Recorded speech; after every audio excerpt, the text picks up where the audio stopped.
for tuning in to Hacks and Hobbies with your host, Junaid.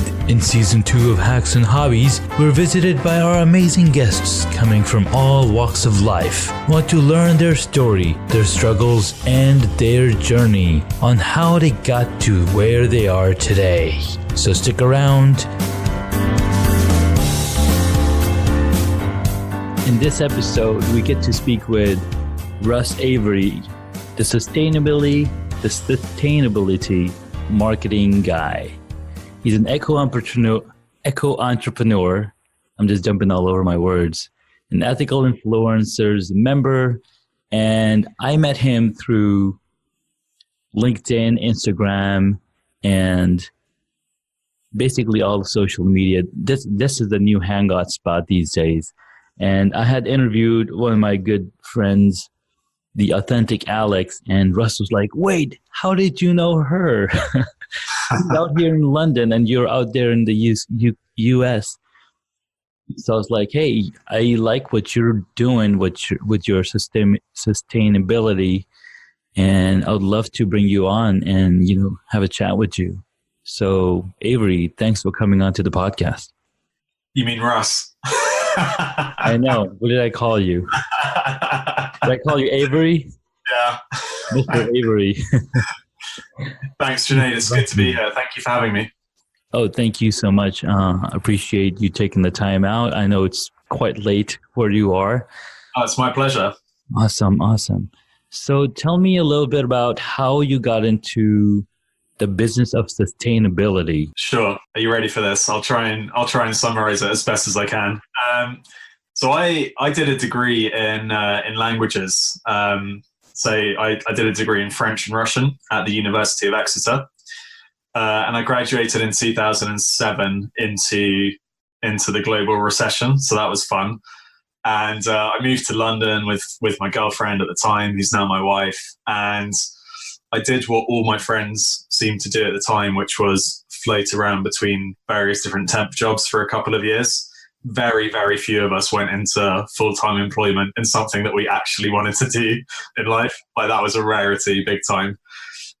So I was no different. I did various different things for a couple of years. And then in 2009, I took a step back and I was like, this is ridiculous. I really need to find a career and think long-term. What am I interested in? Because the problem was, you see, Junaid, I wasn't interested in using my languages, French and Russian, in a practical application. So what I mean by that is I did a degree, but I didn't want to be an interpreter, a translator, a teacher. So it was, the classic thing. So I thought, you know what? I've always been interested in sustainability, the environment, the natural world. Mm-hmm. Things are only getting bigger in that area, every year as we continue to screw up the planet even more.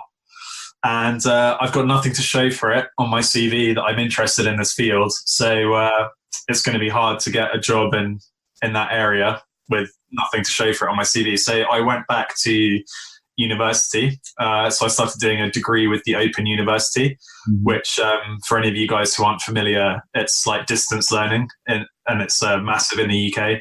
It's called the Open University. And I started doing an environmental and natural sciences degree with them. And while I was studying it, I started applying for jobs.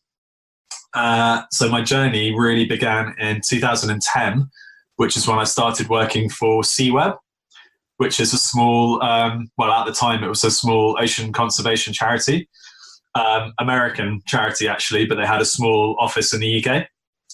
So the head office was in DC, Washington DC, and they had a small office in London with about 4 people in it. And I was really lucky. I went for an interview there, got the job. So I was basically an admin assistant back then. So that was my entry point. And while I was there, I was really lucky. I worked with some incredible bosses who were the vice presidents of sustainable seafood and science initiatives for ocean-based projects. And they were really inspiring people to work for. And social media for business use started kind of getting quite big in 2010, 11, mm-hmm. especially Twitter, for example. And there were loads of charities and non-profits using it. And we kind of saw it and we started getting involved in it. And we We'd made a YouTube video for the Super Bowl ads one year about ocean conservation, which was pretty cool. And I volunteered basically to start doing some blogging for CWeb and some social media use. Yeah. And so you can kind of see where this is going. I kind of fell into marketing by mistake, and I've got social media to thank for that. Yeah. And I guess, my own curiosity to ask to do it. Yeah. I was with CWeb for 2 years.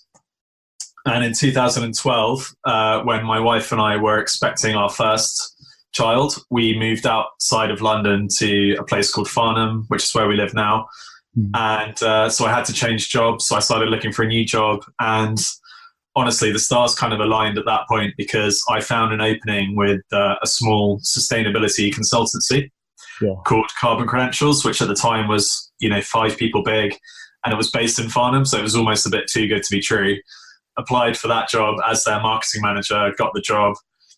And then that was just an incredible journey. I was with Carbon Credentials for just over 4 years. And in that 4 years, we moved from a small startup in a shed in Farnham to a company of 50 people based on Regent Street in central London. So it was just awesome, like amazing learning curve, surrounded by great people, fantastic organization to be a part of. And we're nearly there, don't worry. And then while I was there, I got poached by a competitor, so another corporate sustainability consultancy. Gave me a call and asked me if I wanted to be their marketing director. And they were small as well, and the opportunity to grow them was, really appealing, and apply what I learned at Carbon Credentials somewhere else. So I did that. I took the job. I worked for them for 2 years. Helped them grow in size, and then in Christmas last year, so not the one just gone, Christmas 2017, January 2018, I took a step back and decided what the next adventure for me looks like. And it was either going to be a sideways shift, probably to another company in-house as the in-house marketing director somewhere else, or it was something bigger, which for me was going it alone and starting my own business. So I decided on the latter, and that's where I am now. So started Russ Avery Consulting in April 2018. So I'm still less than a year old, I guess. Nice. That is, 10 months old. Very cool. Yeah, 10 months. Yeah, there you go. That's a really cool story. I mean, falling into marketing by accident, that's really funny. Marketing is just such an amazing thing, because you're not just talking about things that you love, but it's like you're like talking to your friends about your favorite things. It's not unfortunately, marketing and advertising looked hand in hand from the beginning, but it's not really. Marketing is not advertising. Absolutely not. Recently, the book came out, Seth Godin's This Is Marketing, and that book is just mind-blowing. And I'm like, wow, so anything you're doing, you don't really need to market. You don't need to advertise. You just need to find your crew, your tribe. And absolutely. So, I know it's such an obvious statement, but the internet has just been such a game changer. It has. Obviously for not every, but a lot of sectors and industries. But for marketing, it's just completely changed everything in some ways, but not in others, because, you've still got to tell a good story. You've still got to make the emotional connection. You do. But in terms of being able to reach the right kind of people with the right message, it's just completely changed. And I love it, because I have accidentally, if you liked, ended up using my language skills, being a linguist, because it's all about communication. So it's really funny the way things work out. So there's definitely a lot of luck and serendipity thrown in, that's for sure, into my story. No, that is really, really cool. So do you still know those languages, Russian and French? Okay, so I'm embarrassed to say that my Russian is absolutely terrible, and I basically haven't used it since I graduated in 2007. So that's 11 years ago now, which is scary. Yeah. And my French should be a lot better than it is, because my wife is half Belgian and speaks fluent French. Okay. And we speak French to the kids as well to bring them up bilingual. But seriously, like we've got 3 kids now, and when we had our first, we spoke French to her a lot. Yeah. And as soon as number 2 arrived, it completely went out the window. I don't know. Too much work. It's too much work. Yeah. It's so difficult. But it's still there in terms of understanding it, but speaking it's not so strong anymore. Yeah. Yeah, I have 3 kids as well. Oh, nice. 8-year-old, a 4-year-old, and a 1-year-old. Okay, so we're very similar. Ours are 6, 4, and 1. 6, 4, and 1. Okay. Nice. Yeah. It's pretty crazy, man. And one question that I get asked more than anything at all is, can I watch TV? Dad, can I watch TV? Can I use your phone? It's tough. I mean, trying to tell them no all the time. It's like, no. Why? Because we're trying to teach them to, use more of their imagination than their imagination being controlled by what somebody else imagined. Well, exactly. Right? If you're watching TV, you're watching the result of what someone else has come up with. Exactly. Whereas when you're reading a book, obviously you're imagining it in your head because it's only the words that are painting a picture. Yeah. Do you try and get the kids out into nature a lot, trying to bring it back to the sustainability side of things? Well, what we do is my son and I, we both love to ride bicycles. Okay, great. I've gotten him, I'm trying to get him to train this spring and winter and spring, essentially. So when he's 9 or later this year, he could probably do some races and whatnot, but we'll see how that goes. It all depends on how much training he does. I haven't been training as much as I should have been either. It's very tough, especially, and you understand, with especially having 2-3 kids. It's like, okay, yeah, yeah, for sure. Like getting time out of the day, it's like, okay, it's and picking to work for your own self. That's what you picked, and it gives you a lot more time, right? Or does it take it away? Because it gives you more. So something that's been one of the most interesting observations from becoming an entrepreneur and starting my own business was, look, I get that it can be the busiest, loneliest job ever, but I totally have not experienced that. Like, it doesn't need to be at all. So I have way more time to do the things that I want to do. Way more time. I'm not, for a start, I'm not commuting into London 4 days a week, for my job. So there's 8 hours a week saved. Right there. Mm-hmm. Straight away, yeah, 8 hours a week saved instantly. You can, very few people take their full hour that they're allowed for their lunch break, say, when they're working for a corporate, environment. You just, there are very few companies where you can actually do that, or where people take advantage of the full hour, even if you're allowed to do it. Now I can do whatever I want on my lunch break. Right. And the point is, it doesn't even need to be a lunch break. It can be at any time of the day, because I'm only bound by client meetings, client calls. But other than that, you can do the delivery that you've got to do for those clients at a time that suits you. Yeah. So, if you're not feeling great one morning, it makes no difference to me, because I can work that evening, and I'm not one of these people whose brain switches off after 6 p.m. So I can actually do really productive work in the evenings, for example. Yeah. So that was definitely a good question, because I think that's been a really interesting part of my journey, is like learning what's been true about entrepreneurship and what people told me, and what's been a bit of a myth or hasn't been true for me. So the loneliness side of things, for example, I can honestly say, Junaid, I've found it less lonely in some ways than working at my last company. The amount of other freelancers, entrepreneurs, small business owners that I've met through LinkedIn, Instagram, online, offline, has been amazing. And the community is so strong. Very strong. And people are so generous and willing to help out and collaborate and stuff. Yeah. It's amazing. It's really only a lonely journey if you do not put yourself out there Right. to meet other people and to reach out to people. Like, look how we've met. Exactly. We just randomly met through, LinkedIn and Facebook, Instagram, and we're like, hey, let's make a call. Let's talk and see where this goes, because that's really what you could do. You just have to ask.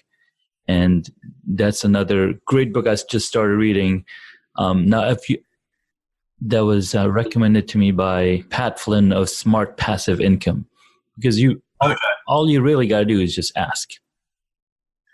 That's all it takes. It's the smallest thing, but so few people seem to do it. Yeah, it's crazy. Like how have you got some of the people you've got on your podcast? You've just asked them. It's so simple. You want to be on the podcast? And there'll be people out there thinking, how did Junaid manage to get whoever, like Alex Galvez or whoever? And it's like, well, I asked her. I just asked him. And that's exactly what Marc Vetri of Humans 2.0 podcast, right? Yeah. He's talked to some big people like Seth Godin and huge names. And he was just named as one of the top growing podcasts by NASDAQ. Yeah, I saw that. And I'm like, wow. It's a phenomenal achievement. And it's funny, I reached out to Mark yesterday on LinkedIn just to say, dude, I can't believe you're 21 and like you're absolutely killing it. Everything you're doing is awesome, and just keep up the good work. Yeah. And another person who is making the entrepreneur's journey less lonely for people is Richard Moore. Do you know Richard? Yes, I do. So everything he's doing with the Entrepreneur Business Live events is getting people who, in my case, this is what the London ones were like that I've been to, were getting people who've met online or on his Facebook group or on LinkedIn some way, and getting them in a room together. Nice. Yeah. to meet, and it's just the simplest thing. And Richard's a master community builder, and Marc Vetri's doing that in his own way through his podcast, because actually that does build a community, because he gets incredible people on there, which gets an awesome number of listeners on his podcast, and then they follow him on LinkedIn, and then you see people that in the comments, and suddenly the whole cycle. Yeah. It's amazing, isn't it? It is. It's absolutely amazing, and I'm excited to say that he's going to be on this podcast in a couple of weeks. Yes, nice. That is so cool. Is that a first announcement? I think it's the first or second. I think so. I created a little Hacks and Hobbies Facebook page, and I just posted on there that we're gonna have a guest. Mark, that's great. On here pretty soon. So here's my little story. So I've been doing marketing. Well, I've been involved in marketing from the perspective of as a graphic designer. Okay. Right. So when I first started working, I was just creating little small advertisements for my uncle, because he had just started his business, and we were just putting these book stalls together at mosques during Friday, after Friday prayer, so people can come buy these Islamic books and whatnot. Yeah. And so I would make these flyers in Microsoft Word. And I just went into this path of designing things over and over. Then I got into web design and got into user experience design and, just design. I love how you started designing stuff in Microsoft Word. well, that was 1997 or 98. So there were probably Photoshop 1.0 or 2.0 around. Yeah. Since, Word was easily accessible to almost everybody, and it's like, okay, I guess I'm just building tables and whatnot. Like the amount of tools that are available today is so fantastic. Like you can jump on Canva. They've got these templates you can download, and all you got to do is update the text, and boom, you're good to go. And it's pretty fun. It's nuts. I mean, people, you've got to be taking advantage of all the tools that are available to us now. You really do. There's no excuse, especially when so many of them are free. Yes. So I shared a guide just before Christmas on LinkedIn called the 23 creative apps that I'm using right now to create all my content for myself and my clients. Yeah.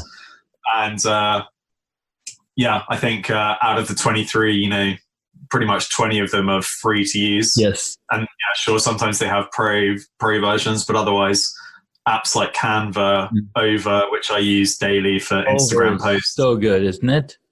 Over is Over is so underused still, I feel. It is underused. As a listener to this podcast, I appreciate you guys. And I've talked so many times about the platform that I use, and that's Anchor. Anchor makes it so much easier for me to publish my podcast to several different platforms, such as Apple Podcasts, Google Podcasts, Spotify, and so many more. Anchor is a one-stop shop for recording, hosting, and distributing your podcast. Best of all, it's 100% free and ridiculously easy to use. And now, Anchor can match you with great sponsors too, so you can get paid to podcast. I absolutely love Anchor, and I use to record my podcast, Hacks and Hobbies, that you're listening to right now. I love the ease of use of the Anchor app and the way that I can publish the podcast. So if you've always wanted to start a podcast, make money doing it, go to anchor.fm/start to join me and the diverse community of podcasters already using Anchor. That's anchor.fm/start. I can't wait to hear your podcast. When I mention Over to people, they're like, "Oh, Over, I haven't heard of that one. Do you not use Canva?" And I'm like, "No, I do use Canva, but I use Canva to create ebooks and guides for LinkedIn. Yeah. But are you not using Over yet for your social media? Are you crazy?" What people don't realize, right, is Over is on your phone. Yeah. You design all those things on your phone, whereas Canva is only available on your desktop. And I am a huge proponent of building things on my iPhone. And the cover image for the podcast was, I designed it on Over. I found the image. That's awesome. I found the font that I really like, and then I contacted Over. I was like, "Which font are you guys using? Because I want to use it on my desktop." Amazing. I'm so happy you're a fellow Over user. That's awesome. So, because people like I've designed stuff on Over. Yeah. People just don't believe me sometimes that I did it all on my iPhone sitting on the train on the way into like a meeting. Yeah. They're like, "No, surely not. I mean, you must have had a laptop at least." Like, no, you've got to get over now. You got to get over. You just got to get over it to get over. No, so I did have one question about Over. Since I just have the free version. I don't have the pro version. Okay. How does the scheduling work on there? Oh, interesting. It's one of the features on Over I don't use. Okay. So I have got the paid for version because you can save, because if you use it for clients as well as yourself, you can save color palettes, all their brand assets, their logos and stuff in it. It's just amazing. Yeah. So the paid subscription is well worth it. But interestingly, I don't use the scheduling feature yet. But it's only due to, lack of time and not having checked it out yet. That's true. It's time that we're not able to, use all the tools that are available, because scheduling is something that I'm super interested in. Because I want to schedule 30 days out.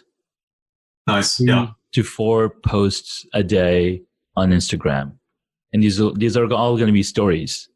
So I can schedule them out, and every day I've got 3-4 stories posting on Instagram. Oh, you're going to share them as stories as opposed to proper posts, yeah? Yes. Okay. But for the proper post, I just have the cover image of the podcast. Yeah, sure. But I want to also do the headliner versions, like a minute long audio bite, and post that on Instagram. Oh, I like that idea. That's good. That sounds like a solid strategy. Yeah. Yeah. And one of the podcasters that I know, his name is Justin Wynn of the Get Your Grind Up. That's exactly what they're doing. They're posting a minute long audio bite. They're also providing those minute long videos to their guests so they can post it from their own accounts. That is the simplest thing to get extra reach. It's just so simple. you like if you like share it with the person that you just interviewed, who 9 times out of 10 is going to have a hell of a lot more followers than you, and that's exactly what it is. Yeah, exactly. They can swipe up and click on the link and go directly to the podcast. Like, that's genius. So I had him on the episode, and I think 3-4 episodes ago that I published. So he's got all those tips and on that episode, and I was like, dude, this is gold. This is gold. That's great. Yeah. Awesome, man. So marketing, we love marketing. We love sustainability because we all got to save the earth. And I think Facebook started the "What You Look Like 10 Years Ago" challenge. The 10-year challenge, yeah. It's just to help their algorithm figure out what you look like. Yeah, I read all about that. Right, and then, it was just it's a genius marketing move, basically. It is. I think what somebody did is they posted the 10-year picture of the iceberg. Was it the climate change ones? Climate change ones, yes. So great to bring that up. So basically, what happened was, because I didn't take part in the 10-year challenge myself. Yeah, me neither. I almost did, but to be honest, it was hard enough trying to find a picture of me 10 years ago, so I just gave up really quickly. But I thought about it. But you're right. So I started seeing loads of posts on Instagram mainly, but also a couple on LinkedIn saying, this is the real 10-year challenge. Yeah. Like, here's the ice shelf in Antarctica or the glacier in the Himalayas 10 years ago, and here it is today, showing the receding line, front line of the ice shelf or whatever. Yeah. I also saw ones about like wildlife and the numbers that have decreased in the last 10 years. Yeah. So I was like, that was good. There was some good sharing going on Instagram that week, that's for sure. So you're helping sustainability agencies market themselves. Is that correct? That is one of my groups of clients. So sustainability consultancies. So for those that are listening who don't know, so I'm working currently with, I think, 5 corporate sustainability consultancies. So those are consultancies who are helping other businesses with their environmental efforts in some way, shape or form, whether that's helping them to comply with like energy and carbon legislation, or just helping their other businesses to be more sustainable through sustainability strategies, resource use, etc. Yeah. So yes, I'm helping those consultancies to market themselves better. So the knock-on effect for, it may not be obvious to everyone, the knock-on effect of that is that I'm helping a sustainability consultancy to sell more of its services so that it can have a greater impact on the work that it's doing. So, they're able, by marketing themselves better, they're able to win more businesses and do more of the excellent work that they're doing, which is helping people save, millions of pounds on their energy costs every year. If you're a huge corporate real estate firm, for example, and you have loads of buildings, it's helping SMEs to be more sustainable and have more sustainable supply chains. Yeah, it's a whole range of different issues that these companies are working on, and it's just so rewarding and fulfilling to be able to do that work. And as we go into 2019, I'm looking to work with some more like environmental charities and maybe some social impact charities and stuff, because that's all sustainability as well at the end of the day. Because the companies I'm working with, it is mainly the environmental side of sustainability, but sustainability also has a huge social side, obviously. Yeah. So we'll see what happens. We're only in January, but things are going pretty good so far. Nice. So, one hobby that you wish you got into. Yeah. What is it? You know my answer already, don't you? So I started. So it's guitar. The answer is playing electric guitar. Okay. And oh man, talk about wishing you'd started something like as a kid or whatever. I first picked up an electric guitar in maybe 2002, 3. Mm-hmm. So yeah, that's right. It was on my year out between school and university. Mm-hmm. Right at the end of that year, after I'd been traveling, just before I went to university, I bought a secondhand guitar from a thrift shop. Yeah. Just on a whim. It was like £20. It came with an amp and everything, and it was it was amazing, and I just absolutely loved it. Picked it up really quickly.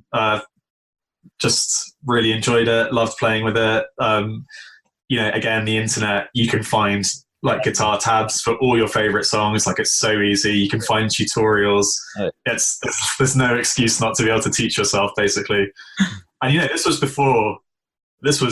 15 years ago, so it was before all these new things that I see ads for, like Musician and all these new ones that look amazing. Yes. You can still find the tabs, you can still find YouTube tutorials.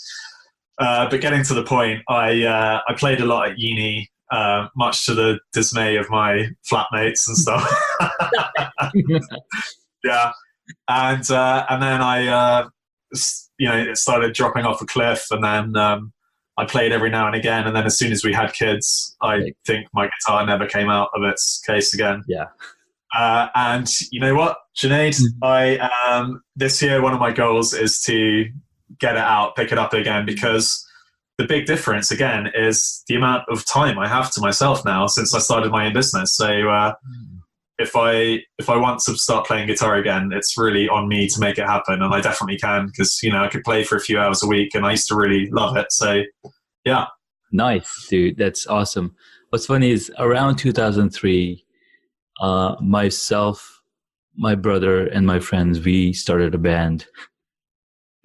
Well, yes. I didn't play any instruments, but I sang. And it was a lot of fun. It was definitely a lot of fun. And then I think I got married a few years later, and I was like, okay, it's, I'm not doing that anymore. It's me or the band. It's me or the band, exactly, man. So, what is your favorite movie or TV show? Oh, wow. Okay. Talk about opening up a whole can of worms. Favorite movie. It's so hard. So massive movie fan right here. First thing I ever wanted to be was an actor. Since the age of about 4 or 5, when I first saw Indiana Jones and the Temple of Doom. Yeah.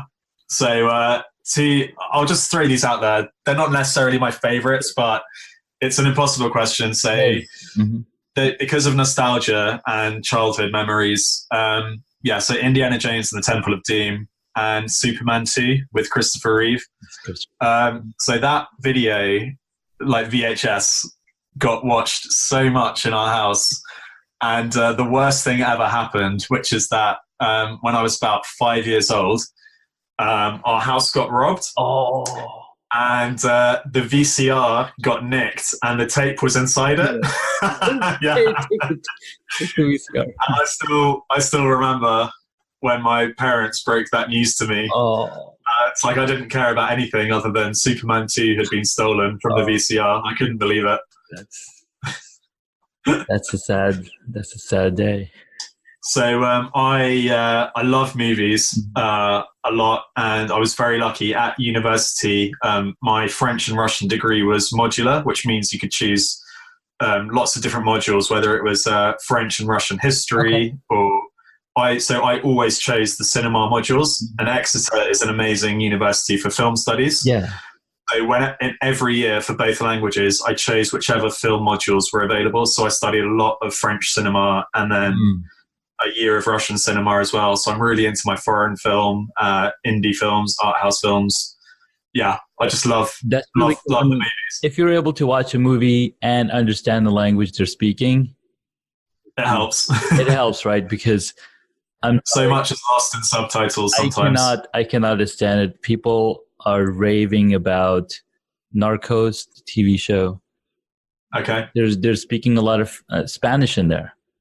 Yeah. The Netflix show. And so I watched probably half an episode or maybe one episode, and I was like, I can't do it because I I can't focus on the imagery. I can't focus on the sun. Right. Okay.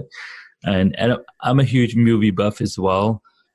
Actually, a friend of mine, he just started a podcast just to document his process of making a short film. Oh, wow. Okay. That is an amazing reason to do a podcast, because you're documenting the entire process. Like, because my daughter, she wants to, you know, when she grows up, she might want to do a short film because she wants to go and work for Pixar. It's like, all right, fantastic. That's pretty awesome. So that's a great goal. I love it. Yeah. So I was like, that's really awesome. Awesome, man. So playing the guitar and watching Indiana Jones and Superman 2. That's awesome. Perfect, right? It's perfect. What could be better? What could be better? Now, I'm still trying to work on, you know, the different questions that I asked toward the end, because it's a process, right? You got... Oh, absolutely. Yeah, you're learning as well. I get it. Mm-hmm. So I was just creating this form. I was like, what kind of questions should I ask my guests? Because I've only been guest on like two or three different podcasts. I was like, wow, you guys got a really good plan. One gentleman I spoke with or was on his podcast was Tyler Wagner.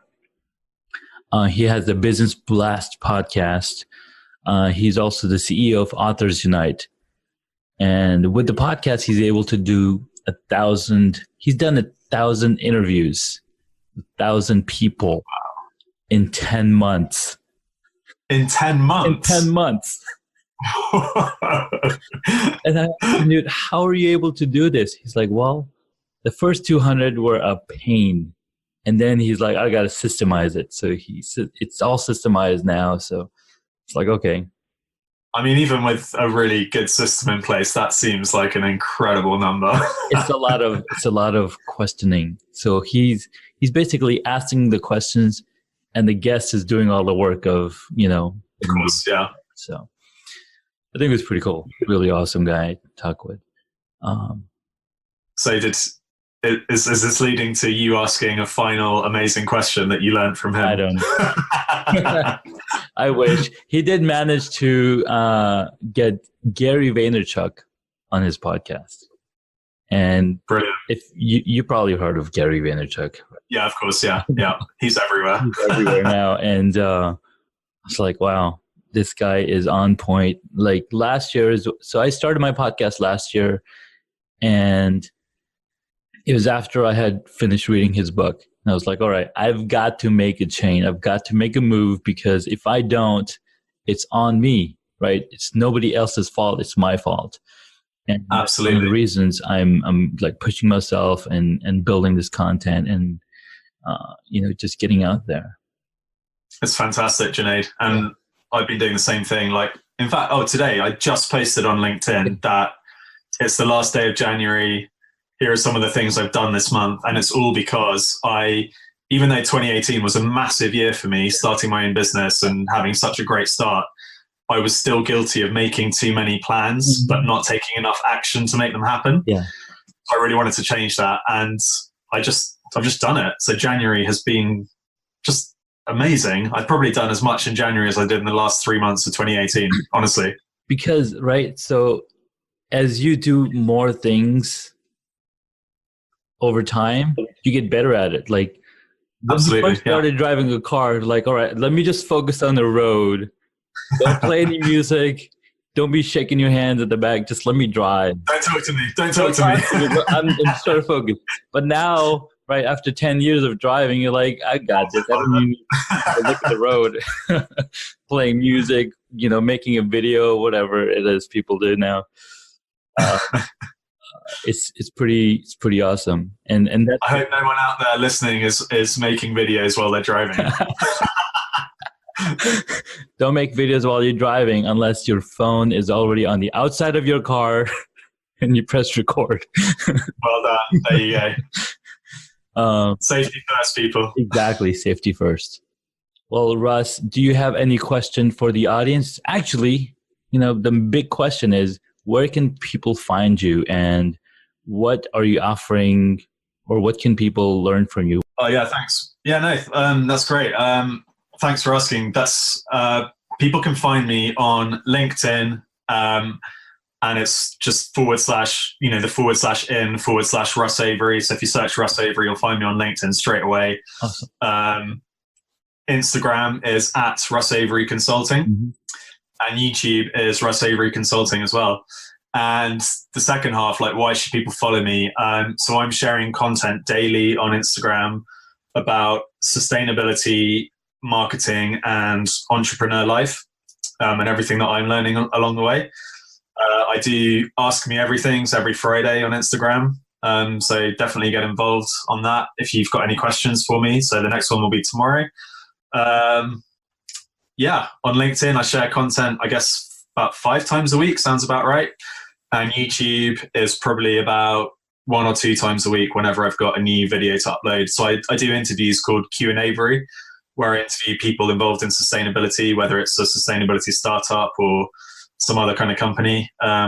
So my most recent one was with a guy from Bali called Thomas Despan, who's just bought an island off the coast of Indonesia.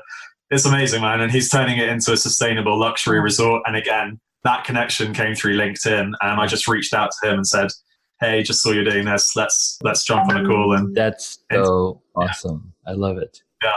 Well, thank you so much, Russ. I will be posting all of those links on the show notes for the podcast so people can quickly get to you. And thank you so much for coming on the podcast. Thank you so much for having me. I've really enjoyed it. Thanks a lot, Junaid. You're welcome.